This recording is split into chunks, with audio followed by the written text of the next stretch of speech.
Also, yes, it is.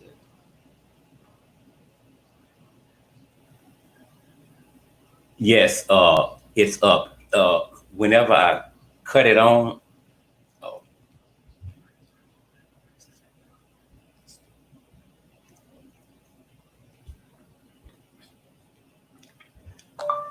it's good. Whenever we cut it on, it automatically does the mic check.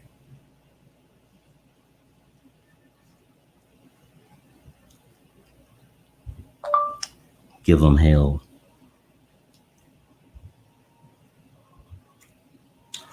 Oh my God.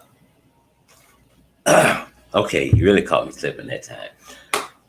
Good evening. Welcome to Injustice Investigations. I am your host, Al Scott. Valerie Montgomery, good evening to you. Miss Johnson, good evening to you. Miss Jackson, Lisa Robertson, Miss Manuel, I spoke with you earlier today. Mr. Oldham is in the house. Roberta Rich is here tonight. Faye, uh, David, good evening. Welcome, welcome. Hot Pink is here. Where else would she be? But here with us. Jackson, good evening. Oh, well, we might want to speak with you on air then.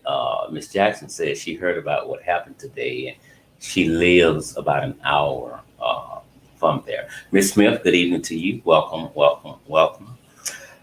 Okay.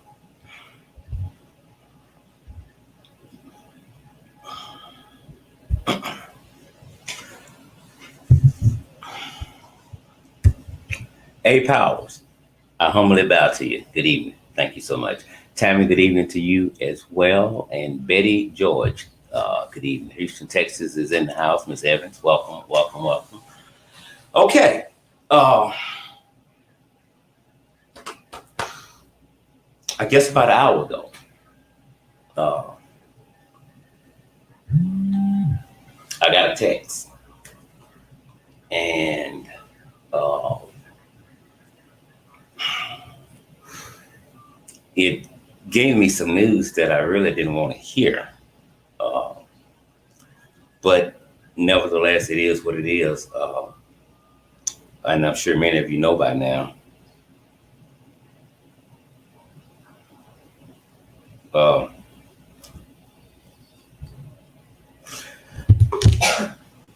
Thomas Lane, I think is his name. Okay, I see.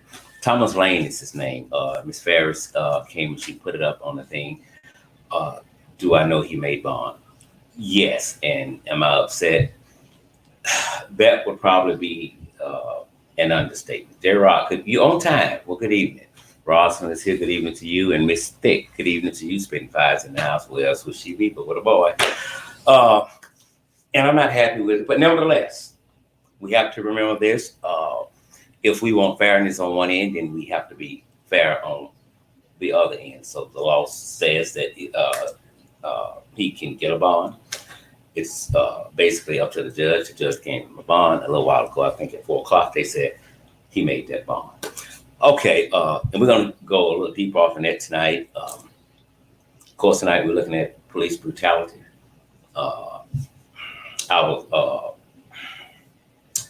headliner for the night is my hometown, Shreveport, Louisiana. We'll be talking about some things that have went on with the police department since Chief Ben Raymond has taken over that department. The video that I'm going to be speaking about has already been uploaded to our Injustice Facebook page. If you look into the uh, bottom link, it will also have a link to the video that we're going to be speaking about. And it's just police brutality in your backyard. Today, uh, it's almost impossible to not see every day something stroll down your timeline on Facebook of another racist individual that is giving a black person hell. Racism is extremely high in this country. Uh, the 40s and the 50s, I wasn't here, but I can imagine how thick it was. But I believe, whether I was here or not, that racism that we're receiving today is probably worse than it was back in the 40s and 50s. Tonight, my sister Yvette is going to join us tonight. She's got a story that I asked her to share it. Once she told me about it today, it brought tears to my eyes because I'm sensitive, and so I've asked her to join us in this live feed tonight to discuss how blacks are being treated. So I'm going to attempt to add her to the screen. Mind you, now this is my first time adding someone. I hope I do it right. Boom! There you go. How are you? I'm good. How are you? Excellent, marvelous, superb, splendid. It might be one lie in there. Might be one lie. Thanks. I want you to tell them what you told me earlier today. I think it happened last night. Maybe after the show it happened, or was it before then? It was after the show. Okay, and for those of y'all who don't know, Yvette is my sister. She has hosted many shows with me, and so it's always good to have her to come on tonight's live feed. Now, just go ahead if you want to give the story out, you can. If not, that's up to you. And after you do it, I just want to know your thoughts on what happened last night. Okay. Like I said last night, I wanted some ice cream, so I went to my favorite little ice cream place, and with a mask on, and there was a young lady behind the counter, and she had her mask on. She greeted me. We had small talk. We talked about the flavor that I was looking for.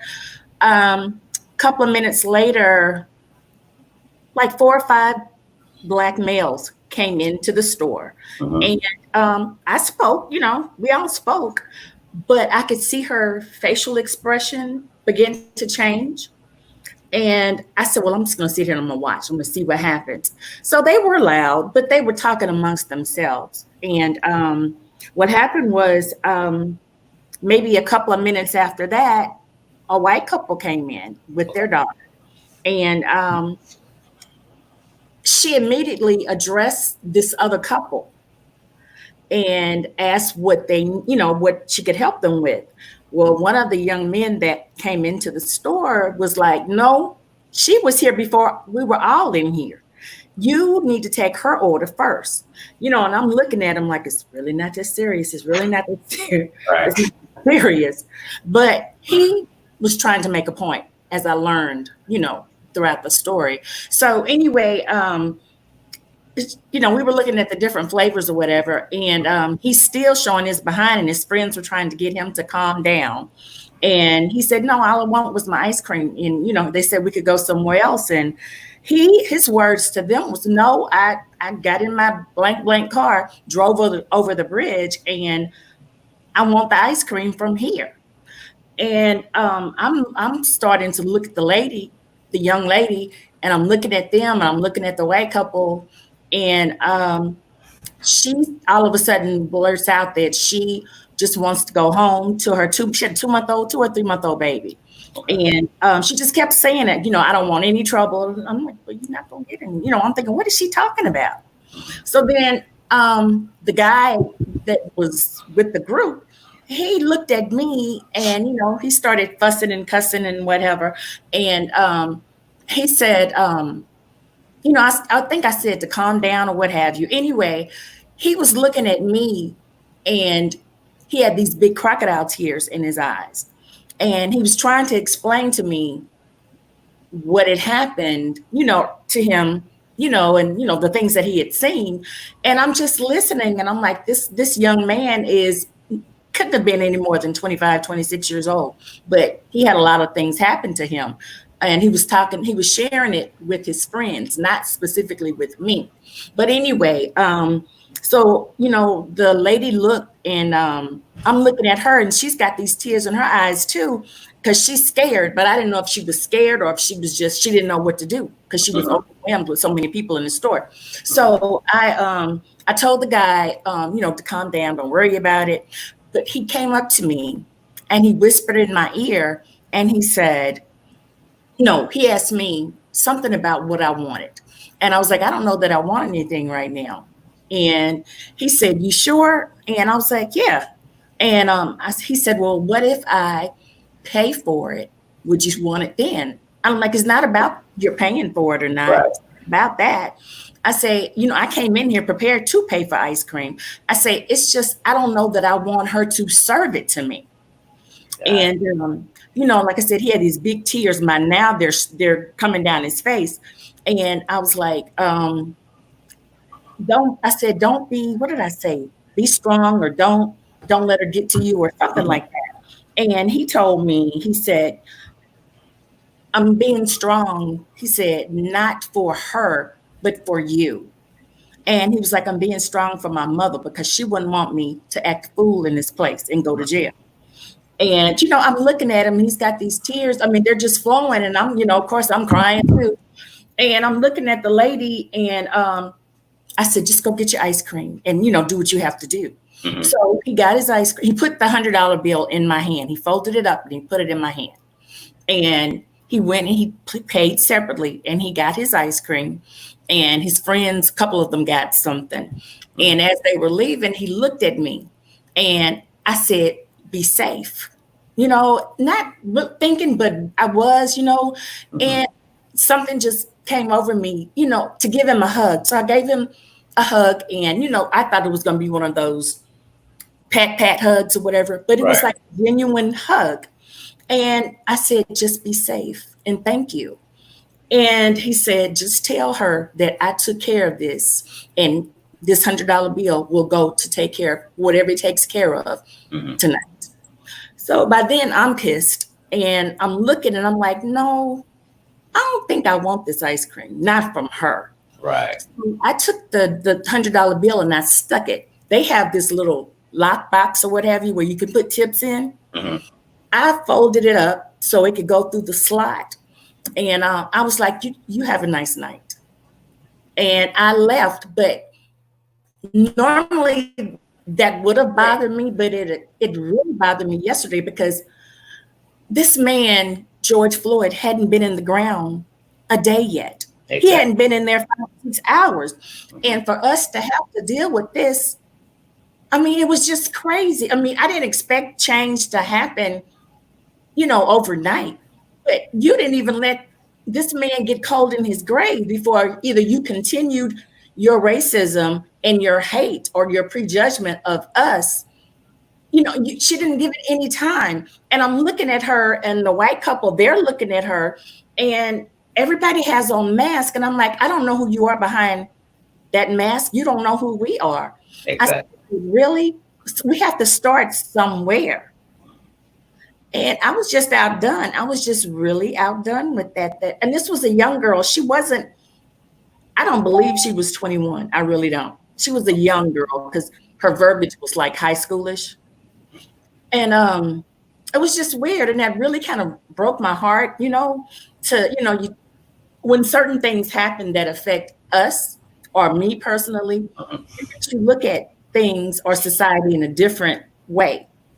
And, so when maybe this time it's going to be different. So I'm hope and pray that's what's going to happen. But as of June 9th, 2020, maybe 2 hours after George Floyd was put in the ground, it has not. Wow. So when they came in, and from her facial expression, do you think she feared them? She thought they was going to rob her, or what? I don't know. And that was my dilemma, because I'm like, okay, all of us have on masks, including your ass. Mm-hmm. So I don't know if you're afraid, if you were overwhelmed, or, I didn't know what to think. I'm like, because you were fine when it was just you and I in here. You were fine with that. We were chit-chatting, talking about ice cream. But when they came in, I noticed her whole demeanor changed. And I remember thinking to myself, I hope this woman don't think they're going to do anything stupid. And they wouldn't be stupid enough to do anything while I'm in here. Right. Not that I'm a superhero or anything. But it was just crazy that I'm assuming, and I'm doing the same thing I'm accusing her of, I'm assuming that she rushed to judgment, behind these Black men without giving them a chance, Exactly. And the white couple and their daughter, they were just looking,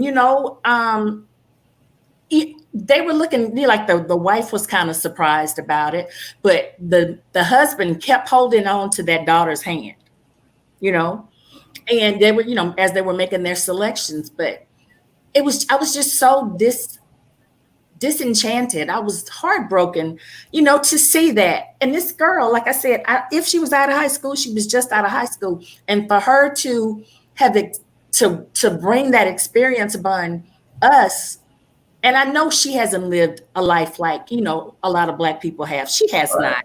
Right. So what are you afraid of? Are you afraid of something that somebody has told you? Do you think the media has a lot to do with how people, especially white people, perceive Mhm. Blacks? Hmm. I do. And, it's just like the media, different shows. I always end up talking to myself or talking to, think I'm talking to people on the audience. I'm like, well, why would the news tell everybody how to do something that shouldn't be done? Sometimes these people they have a neutral playing ground. They don't know what to think, or, they're observing, they're trying to experience it. But if you put that fear into their heads, and that's all that they have been taught, of course they're going to jump to those conclusions. Okay. Now, my problem is, now when I go different places and I have my mask on and they have their mask on, I'm not afraid. I'm not afraid. I may be, in some cases, I'm mad because in some cases we'll have on a mask and they won't. So to me, it's me who should be afraid of you in that Okay. aspect. Exactly. Um, have you ever been racially profiled or felt like you was being racially profiled?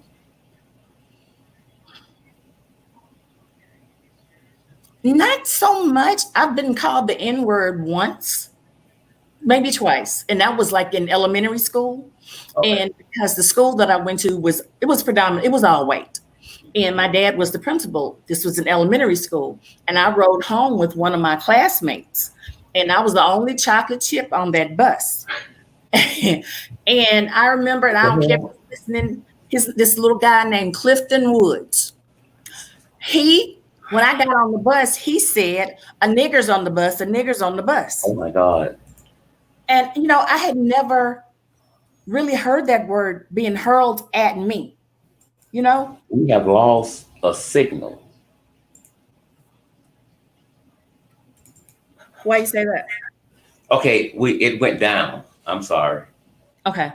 Okay. What were you saying at the end? No, I just said, for him I never experienced that before. And I think I was more outraged than he was hateful. Because, you hear you watch different shows. Like, I remember my parents telling me that I had to watch Roots. Okay. And I didn't want to watch it. And when I did and went to school the next day, this girl had an attitude against, them, because I remember Nellie was trying to teach Leslie Uggams to read. And, that was taboo back then. And at that time, I thought one of my best friends was white.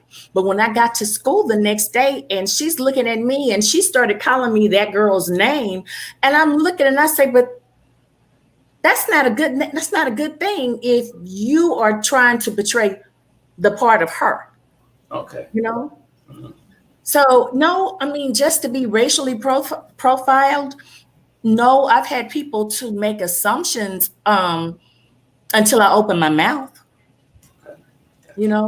but so far, I mean, I just haven't. I have to be honest, I haven't. I think that was a wonderful gesture that the young man did when he left that money Mhm. and stuff. I don't think, maybe sometimes, but I don't think a lot of the times that when white people see us and they clench up that they're really afraid of us. I believe sometimes they do that to try to intimidate us or make us feel bad about being Black. I mean, it's just my theory, because I'm white, you're a nigger, I see you as trash, so I clench my purse, holding it tight. Uh, Hmm. that in return should make you feel bad in a sense. Hmm. So now, but sometimes we are being racially profiled, especially with the police departments. Hmm. Uh, when I was a little boy growing up in the bottoms on Travis Street, whenever we saw a police car come through, we got excited. Hmm. We would run to the car and cut the siren on, cut your lights on and all that stuff. But sit in the car. He's a cop. We love cops because cops are what? They protect us. We love them. They will not let any harm come to us. Hmm. So that's why we were running to police cars. But I never thought that I would see a day when black people, children included, are scared of the police. Exactly. We're not supposed to be scared of the police. We're not. These men and women took an oath to serve and protect. And I guess that depends upon who they're speaking with or whatever. But uh, when it comes to us, we're nothing but niggas. Hmm. Uh, every time I see you, I'm going to pull you over because you fit a description. So I don't have to ask what this description is. I know what it is, a black male. Hmm. A black male. Whether something has happened or not, because sometimes they're lying. Uh, and I know we talked about this earlier today. Shreveport, Louisiana is not exempt from its trouble uh, with crooked, diabolical, racist, trigger happy, super stupid cops. Not at all. Now, uh, what happened here a few days ago, if I had to describe it in one word, it would just probably be diabolical. Hmm. Uh, Ben Raymond has taken over as chief of police, Shreveport. It was a fight to get him in that seat because nobody wanted him in that seat because he had some past dealings that wasn't so clean. And city council brought that up. But nevertheless, he sits in that seat. Now, if you do your math and you go back, uh, shortly after he took that position, it seems like Shreveport police officers, black, white, young, and old, lost their righteous mind. We have seen them on camera beating people, beating men, beating women, running up into a home on Mother's Day where a lot of elderly women were there. It was the wrong house. They're throwing elderly women on the ground, putting handcuffs on. Downtown, they're beating blacks' ass. Mr. Odom, his son, Trayvon Martin, 100 and I think 76 bullets fired towards him. I don't give a damn what the police say now that it's 69. That I know for a fact is a 69 lie. Uh, knowing his condition, his mental state, and he was on drugs, he couldn't take the fact of losing his mother. Not to mention, they wouldn't take him to see the body while he was locked up in a Louisiana prison where she died at in Louisiana. Now, uh, when Mr. Odom called the dispatch and somebody else called him, we're not telling you to give Travinsky Odom a get out of jail free card. We're telling you some things are going wrong with him and he's not in his right mind. Hmm. And so I'm telling you this because I want you to relay this to the officers and maybe they can address this in a different way. Well, that didn't happen. We know the story. Travinsky Odom was executed in broad daylight on the corner of Greenwood Road and Jewel. Uh, there's some lies about how many bullets was in the gun. We know what was in there was 3 bullets. He pumped out 2 before he took him through a chase. Anthony Childs,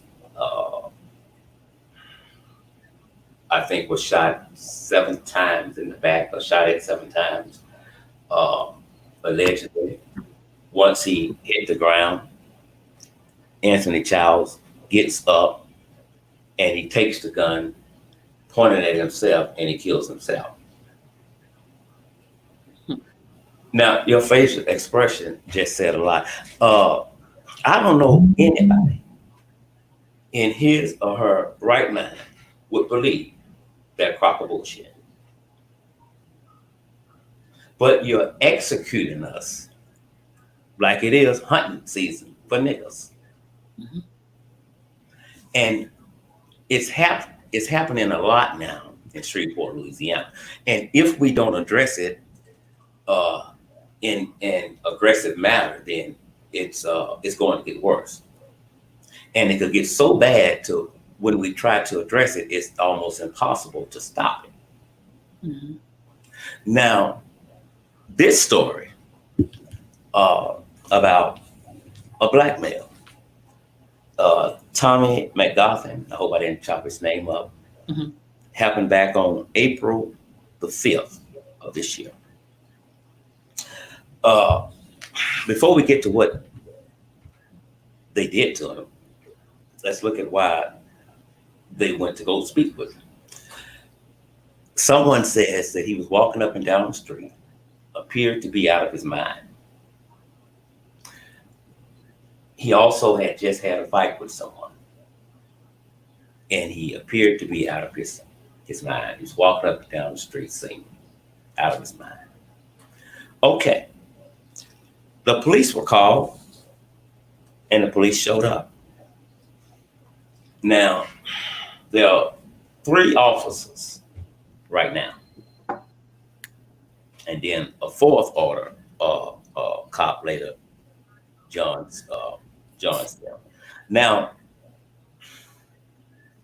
here's what we saw on the video. A black female officer was trying to hold Tommy down while a white male officer was beating him. Now, officers tried rolling him over, but before they did that, one officer kicked him. They tried to roll him over to put handcuffs on him. Now, he's somewhat done stiffened up by now, witnesses said. So I guess that pissed the cops off. They went, the first cop, a white male, and struck him in his face. Struck him in his face. He was punched in his face then 4 times. 4 times. 4 times. He begins to scream for help. They then take him behind a parked vehicle. And behind that parked vehicle, witnesses said they was beating his ass. Well, we know they're not lying because you can see some of it as it's happening. They're beating. They're beating. They're beating. They're beating. 3 cops are holding him down. A 4th cop shows up, a white male. First thing he does is he punches him.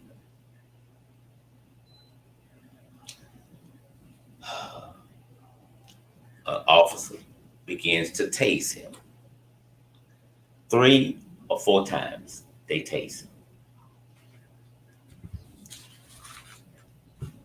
They beat him with a baton. They sent a lot of blows to his legs. When he got up finally, one officer shoved him back down to the ground. The brother spits in a black female officer's face. She then punches him twice in the face. He's thrown to the ground. His head hits the pavement. They put him inside of a unit.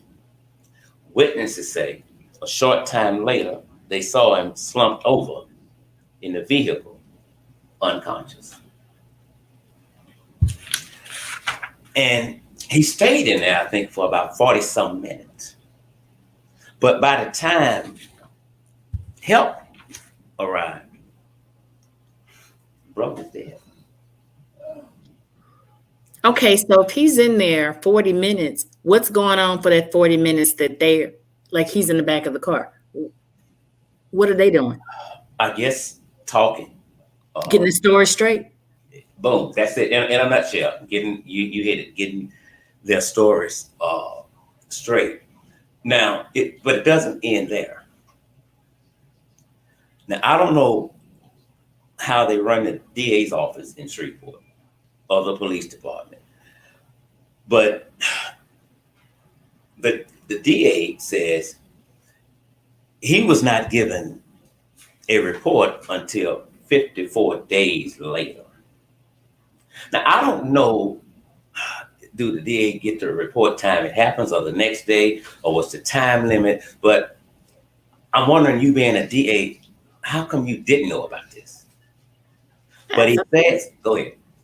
Absolutely. Shoot, even on Law and Order, within a day or so, if that, when something has occurred, the DA is deciding whether he wants to press charges. That's it. It's as simple as that. But when he was finally got the report, he says there was some dockets missing, some video missing, some other things missing, which prevents them from doing a thorough investigation.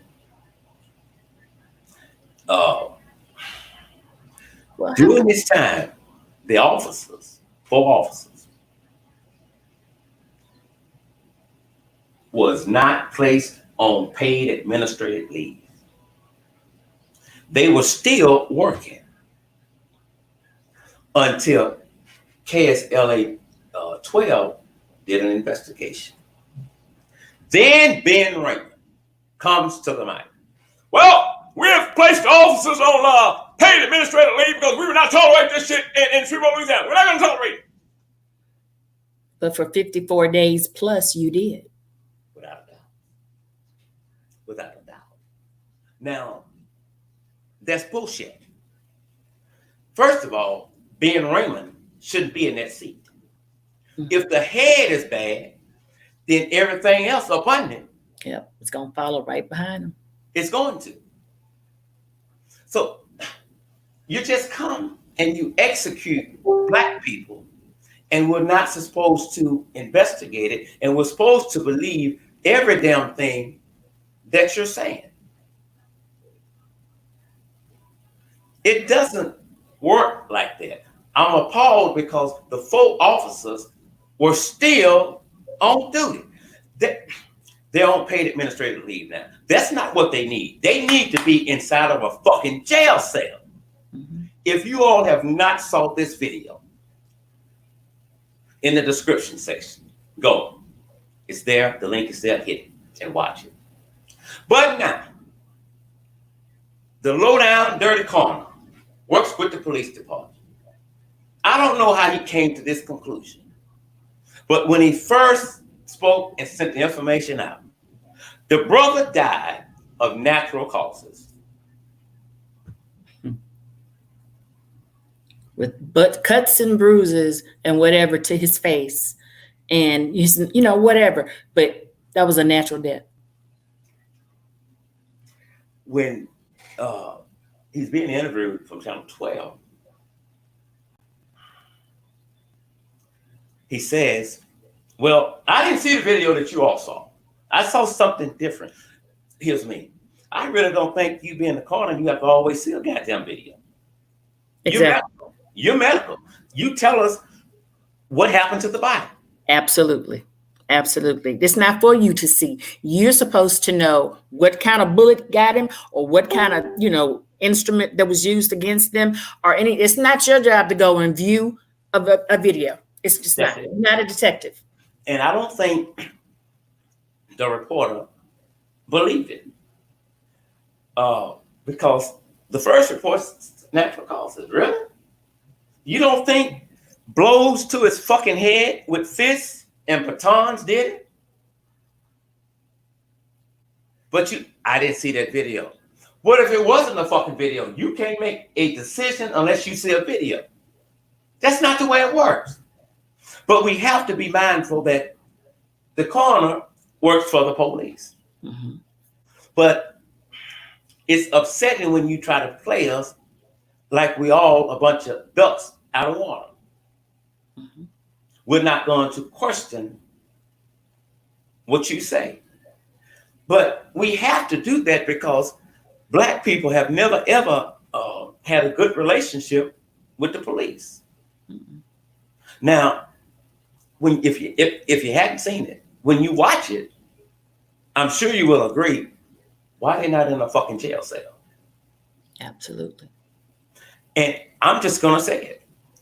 They beat the man to death. Mm-hmm. That's what they did. That's what I can understand the officer being mad about him spitting in her face. But I can also understand why he's pissed and spitting in her face because they beating the shit out of him. Absolutely. And anytime somebody grabs you, it's a natural reaction to what? Resist. Mm-hmm. They takes him behind a parked car and really beat his ass. This must stop. This has to stop. We got to put the police on fucking blast. I'm not scared of the motherfuckers. You got to put them on blast. But I remember you and I were speaking about another issue, and you talking about Atlanta, Georgia, being chocolate city. Mm-hmm. And then we looked at what's going on in Louisiana with a lot of our elected officials. We got a lot of Blacks in power right now. But you have a lot of Blacks in power that's doing something close to nothing. Mm-hmm. Going with the flow to save their job. And, but when you get a good one, remember I was telling you this morning about the guy, I don't know if he was a deputy or a sheriff or whatever, that stopped me on my way home. And he warned me, about what I needed to do because I was driving, I was on the highway at night, 2 nights a week, and it was an hour and a half drive. And I'm gonna believe to this day that he was one of the good ones because he told me what to look out for. He told me what to do when they are behind you and you on a lonely road. You drive to a well-lit area. You put your flashers on. If you're on the phone or whatever, you dial 911 and let them know what you're doing. You're not fleeing. You got your hazard lights on. And what if I was with a child or, this is crazy. This is just, I never would have, I know racism is bad. I know it. And like I said, I didn't expect for it to change overnight. But when I told you that I watched something, I'm gonna have to go back and look it up today. It was a lady, Hispanic cop. She had her knee on this man's neck. And he was telling her that he couldn't breathe. And another cop was beside her. And he was, he was like, well, are you okay? He kept talking to her, but he didn't tell her to take her foot off of his neck either. What he did was he asked if he was okay, if he could speak. You know damn well he wasn't okay because her knee's still in this guy's neck. And the only reason I believe that he asked that question was because there was people standing around videotaping and telling her that the man couldn't breathe. And her response was, if y'all would have left when I told y'all to leave, or if y'all chose not to leave, this is the reason you got your foot in your neck and George Floyd isn't in the ground 24 hours. Wow. It's earthly sad. Reading a comment from Ms. Farris says, yes, all 4 of them beat him. Thank you, Ms. Beckham. We have to do better. Someone from the police union spoke and said, we are making police officers out to be the enemy. No, we're portraying cops as the enemy. So I gave my comment. I said, no, we're not portraying police officers as the enemy. They are the enemy. They are the enemy. We just don't expect for cops to become the criminals we have hired them to chase. I mean, that might sound stupid, but we just don't expect for that to happen. But when it does happen, I expect for you to treat the officer the same as you would your everyday citizen. I don't expect for you to cover up for them. I don't expect for you to cover up for them. But when you do, it makes us doubt anything else that comes out of your mouth. Yvette, you listen to me because you look like you sleep. Yvette, this damn woman went to sleep on my live feed. Damn. Oh my God. In the middle of my life. I can't even hit the screen and wake her up. Hello? What the hell? That's why I stopped drinking. Oh my God. Okay, let's send her let's send her home. Okay, we'll check on Yvette at a later date time. She's sitting there, just sleep. Just fucking sleep. So anyway, we have to expose police officers. We have to, because the more they get away with it, the more they will try to get away with it. So when you don't address one issue of police brutality or excessive force, then you leave a crack in your door for it to happen over and over and over and over again. The police will not change what they do. We have to demand the police change some of the things that they do. We've asked for many years, and we received nothing. This time, the notice is we're demanding. Now, if you have to clean out a whole police department, do it. It's as simple as that. This thing is getting out of control. When you put on a badge and a gun, and you feel you can do any fucking thing that you want to do and get away with it. And for the most part, they're right. They get away with it. They get away with it. We must put them on blast. They're no different than you and I. They should not be exempt from being arrested and tried for a criminal or civil offense. They should be just like us. They should be just like us. We got to start getting out more and speaking out on issues such as this, because if you don't think it can happen to you, just keep living. Come tomorrow, it might be another story. Mm-hmm. Okay, have you Yvette, you up? Huh? Are you up? Yeah, I'm listening. Okay, yeah. So what are your thoughts on what I just said? I totally agree. We can no longer afford to be naive to what they will and won't do. You can't put nothing past them. Nothing. I think and I was really upset today. I was watching CNN, I believe, and they were interviewing one of the police officers in Minneapolis, I believe. I don't know if he was a spokesperson, but his words were, we treat them like they're the enemy, like they are the bad guys. They're thugs and hoodlums, and they're treated like animals. Well, what do you think we as a people think? You know, tell me, what did he say? We give them the respect that they give us. So it's respect. They're respecting us when they're going up beside our head with batons or, you know, whatever it is they're gonna use. I'm not getting that. I mean, he was so angry about it.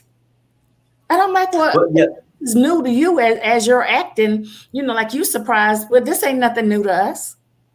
You know, and that's true. It has been that way since the beginning of time. But when they come out in anger like that, that's because they know they're wrong and they're being exposed. Uh, I mean, they protect them, especially when they're guilty. They protect them. You don't know what we go through when we stop someone. For the most part, I think we do. I think we know what goes on. I think we know what goes on. But the problem is when you interact with Black people, shit always go bad. Exactly. I mean, how do they pick and choose which Black people to pick on? What do they do? I mean, he's driving this certain kind of car. I know he can't afford it. Let's beat the hell out of him. Or, I'm like, well, do you randomly do it? You don't know. We have more to lose than they do because, first of all, if we're speeding or we're doing something we got a business doing, we're worried about that. Exactly. And then when we're stopped, we're worried about what's going to happen to us then. All they have to do, they have most of the power. They got the baton, badge, and gun. You know what? I'm going to ask you a question, and anybody on the live feed can answer it as well. If you want to call in and answer it, that would be fine also. One of the officers in Minneapolis, Thomas Lane, I think that's the officer that was released today around 4 o'clock. He had been out there in the field, but I think 4 days. He was also the officer that asked the guy that killed George Floyd, could they stand him up because he said he was in pain? The 19-year veteran said, no. Now, my question is this. 4 days out in the field, do we give him a pass? Because the veteran, 19 years, is really his supervisor. So no. Do we give him a pass or not? No, because I promise you, he wasn't going to report that behavior. He was only going to sweep it under the rug like he was going to be told to do and go on to the next. He might have gone in the academy with the best intentions. I'm going to change the world. I'm going to do this. But once he got a hold of, or once one of the bad ones got a hold of him and had all that influence on top of him, and he was supposed to listen to them, it's out the window. You're somewhat echoing what I think it was the Attorney General said, is that, I guess this was said, don't quote me on that. Basically, it's like, I don't give a damn if he's out there for 1 day. Mm-hmm. Right from wrong. Exactly. Ms. Ferris says, no, he should not get a pass. It's not mob mentality. Okay, bro. Ms. Rick said no either. And I can understand why people are saying no, because we don't get any slack. Exactly. Yeah. Well, this is his first time in trouble. Let's not beat him. Let's just shoot him, or let's shoot him and not beat him. Do they think about that, or do they consider whether this Black man has a family, or, what he's done? They don't take into consideration. They become the accusers, the execution, the jury, and the executioner. They make that decision right then and there. No. Exactly. Yeah, and I agree. Today, it was about 4 or 5 Black teenagers, all male, was visiting someone, and they were getting ready to walk back to their house. And the guy that they were visiting, I think it was their uncle, he said over and over again, I love you, be safe. I love you, be safe. I love you, be safe. And I know why he's doing it. And I looked at him, and in my mind, I said, if they should meet a police officer right now, not doing a damn thing, but if they should meet the wrong police officer, their life could drastically change in a matter of minutes. Mm-hmm. That was a scary thought, because I'm looking, they're not doing anything. But we've gotten to a point to when we're scared to let our kids go out. Hell, we're scared to go out. Mm-hmm. uh, something must be done. If we have to defund the police department, I am 100% okay with that. Uh, whatever we can do, to put a dent in it, that's fine. Good evening, caller. You live on air. What's your name and what state are you calling from this evening? This is Carolyn Roberts calling from California, Mr. Scott. Good afternoon. How are you? Good evening. Good evening. I don't think the officer should get a pass because he said excited delirium to Officer Shavin, however you pronounce his name. He spoke the words excited delirium, which is a police term, which is actually a social worker term as well. And excited delirium means that you're in an emotional state to where you are about to commit murder. You are overly emotional and you need to basically de-escalate yourself. But in saying excited delirium, which him being fresh out of the academy 4 days on the 4th, he did nothing to stop said excited delirium. At that point, he knew that this man was acting on sheer emotion and anger, and he chose not to stop that. Mm-hmm. So I don't believe that he should get a pass because murder in the first degree means intent, correct? That you chose, that you premeditated that.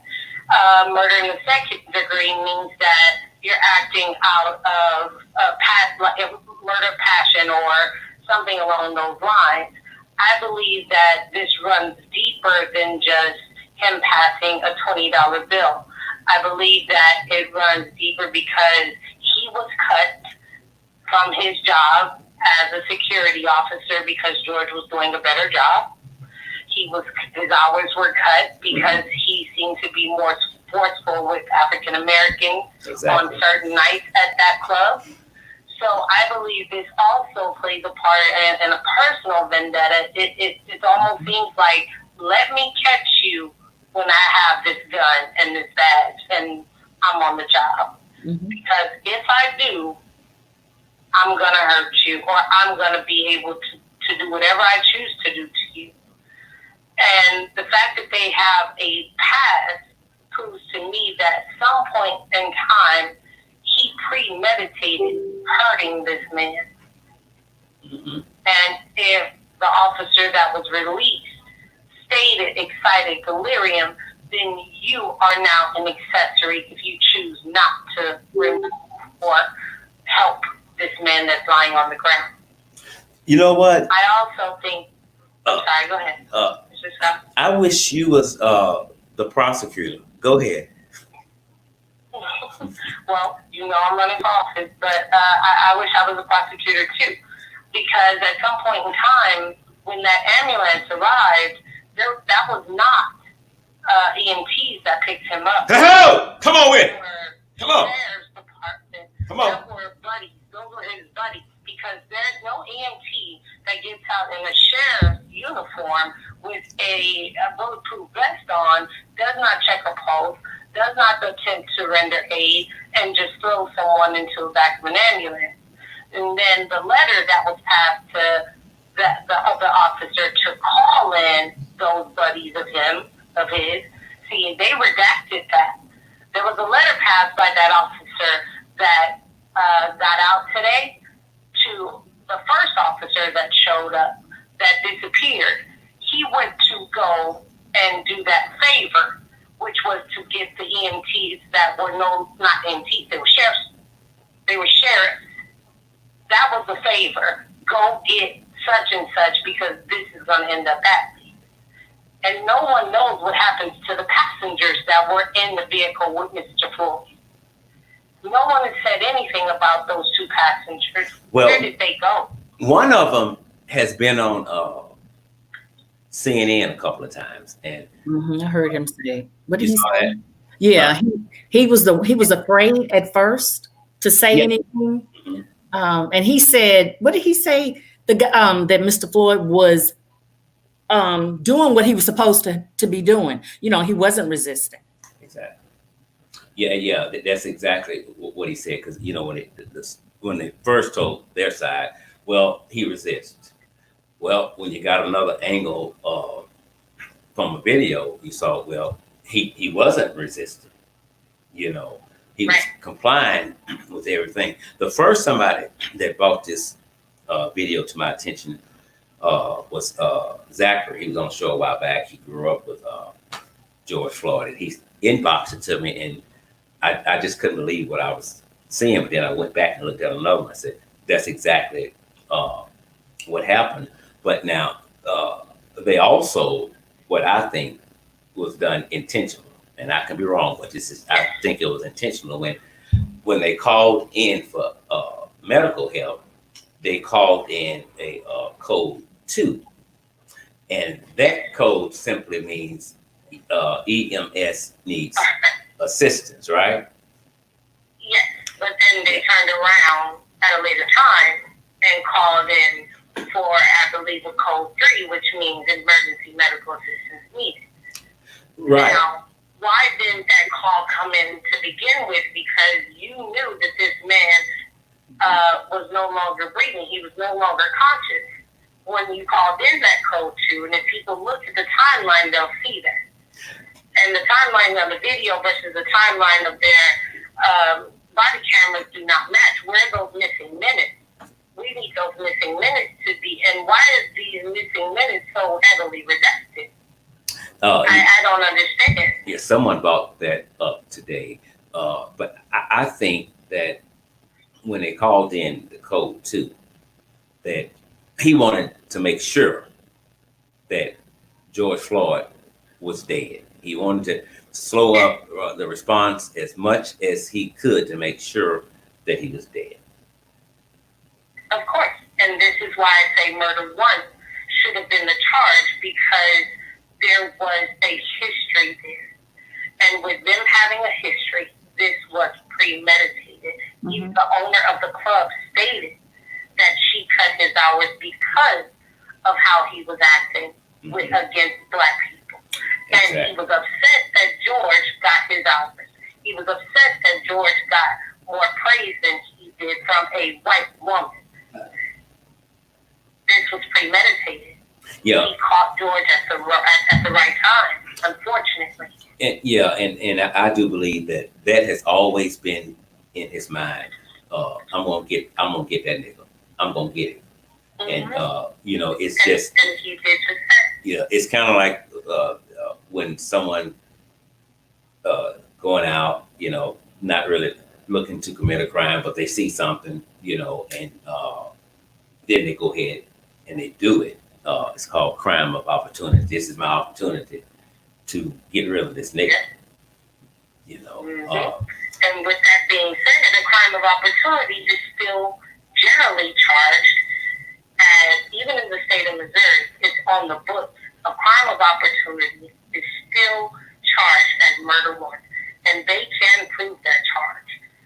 And it was an extensive history. It's not like they just met and they just started working at the same job. This was an extensive history. So therefore, I believe it was premeditated. And with that being said, why they're going for murder 2 now is because they carry the larger charge and they feel, I get all of that you got to get the conviction. But I'm going to tell you one thing, if they don't get the conviction, then this world is going to be, you thought you saw fire, you thought you saw anger. Mm-hmm. If they don't get convicted, this world is about to explode. Because it's clear and concise murder. I'm glad you brought that up, because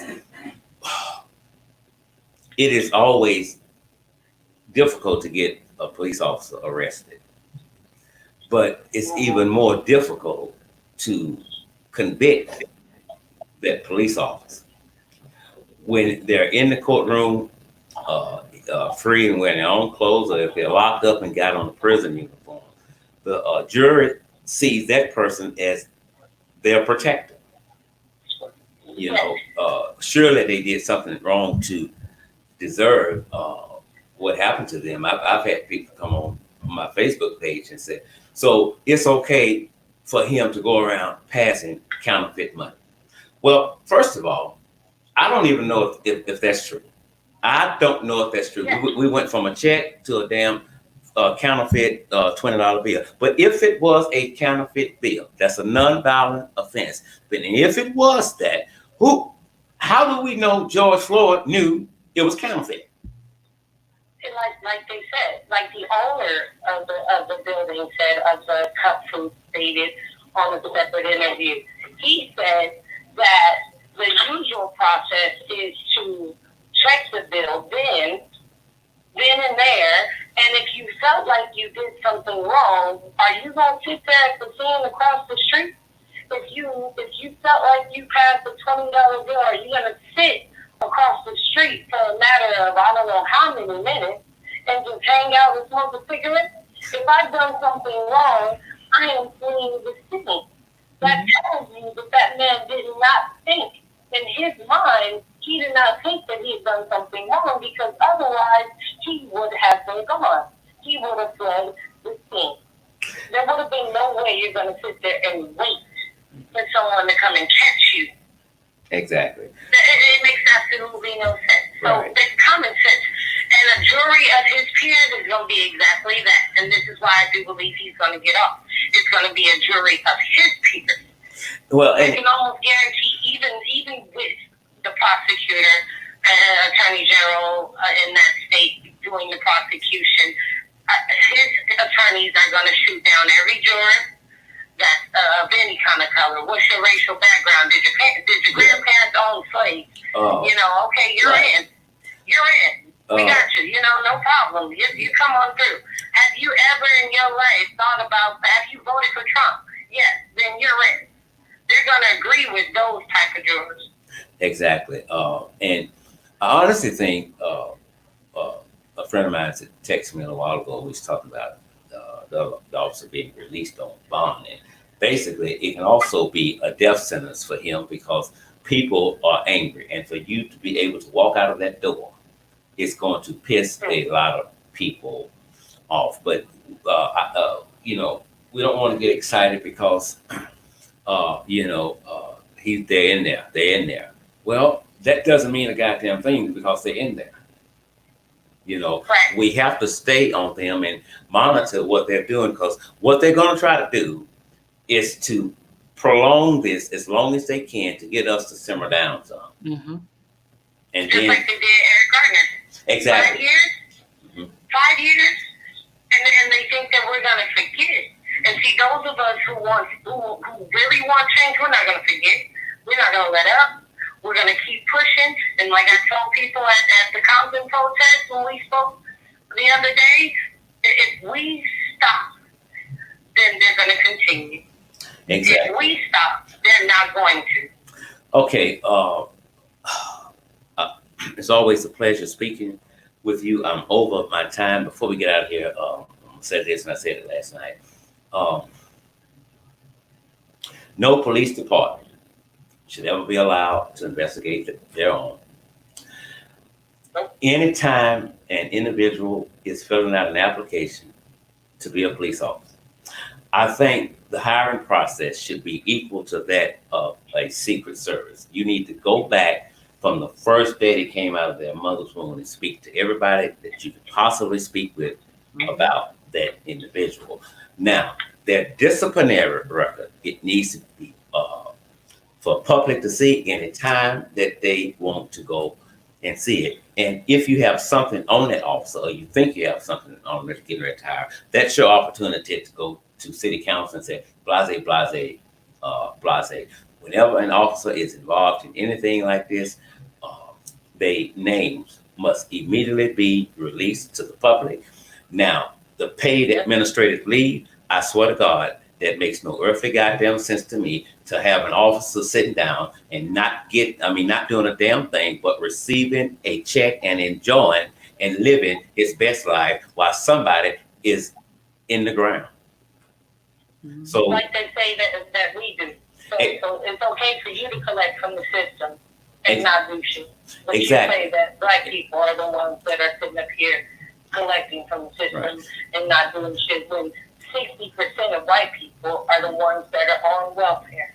Exactly. So we have to make, know the numbers. yeah, we have to make the penalties a little stiffer and easier to arrest killer cops or just bad cops, period. Ms. Calhoun, as always, it's good to speak with you. I'm going to give you a call tomorrow on your campaign there. Tell Valerie and your son I say hello. I will indeed. Thank you, Mr. Scott. I'm still watching. All right, thank you. Yvette. Bye-bye. Okay, bye-bye. What do you want to say before we get out of here? What's the expression people use now? Stay woke. That's That's it. Just stay woke, because we can no longer be naive or afraid to speak out, because if we don't, who will? And they'll get away with it. Exactly. They're trying to take us back 400 years. And when Vice President Joe Biden once spoke with the NAACP, that's exactly what he told them. He said they want to put y'all back in chains. It's as simple as that. But we're not our ancestors. We will fuck your ass up. I'm Al Scott with Injustice Investigations. Be as the Lord willing, I will see you all again tomorrow night. Sis, I love you big time. Thank you so much for doing this show with me tonight. All right. Love you too. All right. Hot Pink, I'm broke. I need them to put some money in the Cash App, PayPal, or something. I'm broke. I'm hungry. I have no coffee. I have no cigars. Y'all enjoy your evening. Bye.